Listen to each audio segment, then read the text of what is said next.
getting married was a bad idea. It all seemed fine at the time, but eventually unravelled. Welcome to Friday Fallacy.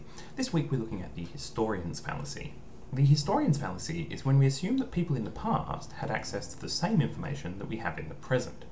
That is, rather than recognise that past decision makers often had less information, we assume that they were fully informed. This is not a sound way of arguing, as we can only judge someone's actions in the context of what they could have known.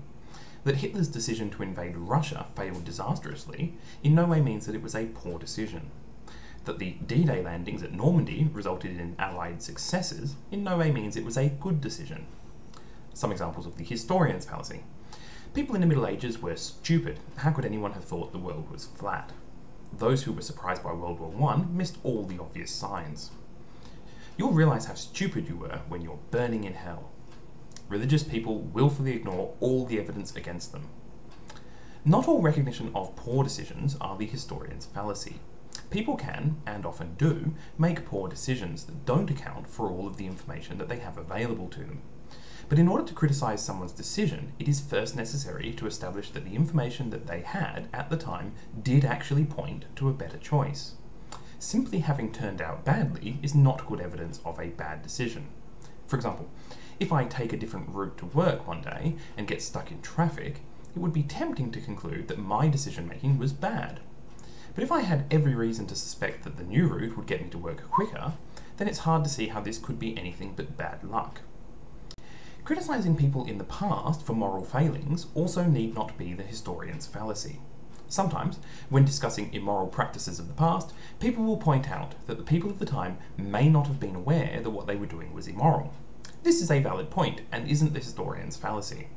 An example of the historian's fallacy would be arguing that slave owners were immoral because they should have known better, since it is obvious to us that slavery is wrong. This assumption that such moral insights have always been available is the historian's fallacy.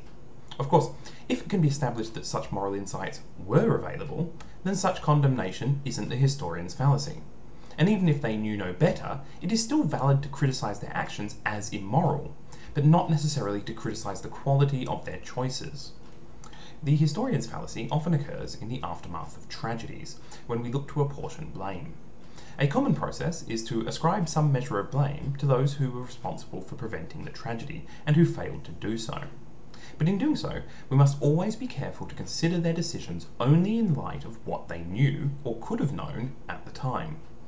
For example, when a criminal on bail commits an offence, the decision to grant them bail is often criticised. However, the real question is whether denying bail to all those who had similar risk profiles would have led to a better outcome for all involved, not just the victims, but also other innocent people requesting bail. Put like this, it becomes clear that denying bail to the criminal who goes on to commit another offence would also necessitate denying bail to many other innocent people who not only commit no offences while on bail, but also are eventually exonerated of their original charges. That's not to say that everyone should get bail, but rather that simply pointing to one case that went wrong ignores the possibility of many other cases that go right, and suggesting that the judge should have known that this case was going to go wrong is the historian's fallacy. In conclusion, the historian's fallacy is when we assume that past people had access to the same information we do. Until next time, keep fallacies to yourself.